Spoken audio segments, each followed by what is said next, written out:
Now, we heard James Chen say earlier on that perfection is the enemy of good enough. And if this final session is about anything, it is about that quest to get better. It's about that quest to do great things.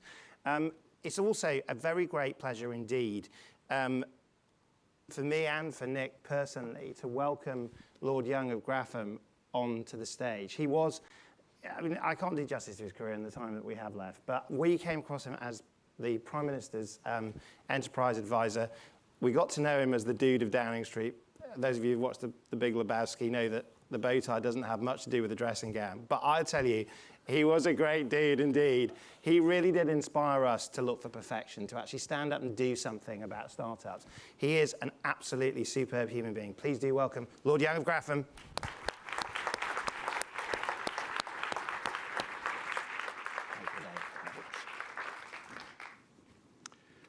Good afternoon.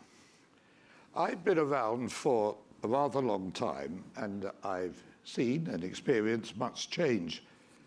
But this afternoon, in standing here, three strands come together. I started my first business here in London back in 1961, and it was then a very lonely existence. My family thought I was mad. Few people started new businesses indeed. The number of closures exceeded that of new starts for nearly 20 years. And it wasn't until the 80s that the country rediscovered its Victorian sense of enterprise. And now we have one of the best startup rates in the country. And I'm told the majority of young people leave school, want to work for themselves, even if they don't know how. Secondly, there's one other enormous difference from that time to today. And that is the opportunity for women. Women had very few choices, but gradually, slowly, over the years, women enter the professions, the civil service, then the world of business, and finally, over the last 10 or 20 years, have emerged as successful entrepreneurs as well. And the third strand was the very purpose of business itself. For so many decades, the idea was to maximize your profits and go hang with the consequences. But for the last few years, and this conference is testament to that, responsible business now accepts that it has a social purpose as well and is not afraid to declare it to their shareholders. And the reason for all this preamble is the recipient of the Changemakers Award this year reflects all three strands. Because in Betany Koby, we have a mum, we have a CEO, we have a designer, we have an art director, and not least, we have an entrepreneur. So you could say she's a multitasker. She's the co-founder of Tech Will Save Us, a company that produces toys, not ordinary toys, but toys that educate whilst they entertain. Toys that enable young people to build all manner of electronic devices, and toys that will give young people a firm grasp, a firm foundation of technology. No one will lack confidence in dealing with a computer if they've made one. And this, more than anything else, will give young people a great start in a world which will continue to be dominated by technology. Frankly, there could be no greater social purpose than this. These kits have won awards around the world. They're part of the permanent collection of the Design Museum here in London and also in the Museum of Modern Art in New York. So in giving Betany the Changemaker Award for 2018, we do so with our thanks, with our gratitude to her for what she has done and what she will be doing for future generations.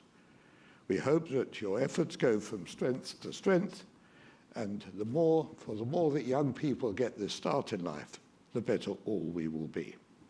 And one last thing, I've now finally got a birthday present for my latest great-granddaughter. Thank you. Fantastic. Thank you very much. Very much.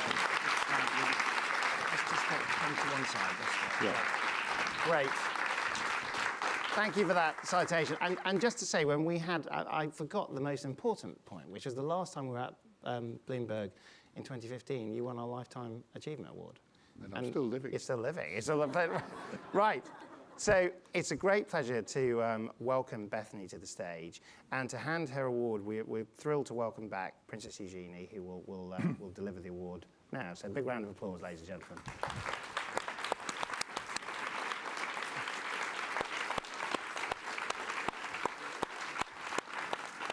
Well done, Betany.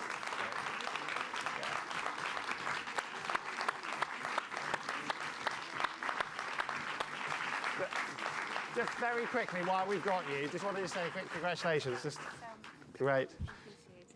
Betany, just a very quick couple of words before we finish. There's a lot of rumbling stomachs waiting for the lunch, but just tell us just a little bit about Tech Will Save Us. One sort of a message to the audience. I think Lord Young explained it best. I mean, we started the business because we were both educators. We knew that education wasn't moving fast enough to keep up with technology, and so we decided to do something about it, as crazy entrepreneurs do. And then I also had a child, and I was not very impressed by the toys and experiences that were available, and we felt that there could be a better way, technology that was designed for expression and creativity and problem solving, not for consumption. And that's been the journey to build the category-defining range of experiences that can really be accessible because the experiences are designed that way. Right, and a last message to this audience. Many people here will be thinking, what can I do? How do I become an activist? What do I do next? What's a message to people as activists to finish us off at Changemakers 2018?